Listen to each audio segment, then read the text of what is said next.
Well, see, now no one knows what you just did. Well, we gotta know.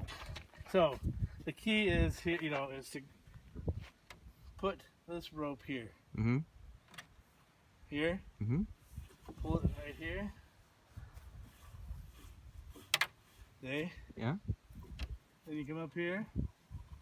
You could get away sometimes with 1/2 inch, but it's better to take and the key is to put that 1/2 inch behind that one. So then when you pull down, you have this beautiful knot.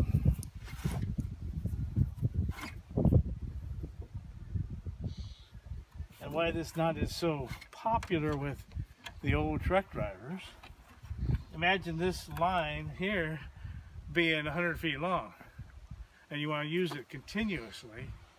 This way, you come up, you just put a hitch in here, right there. And I usually take another one.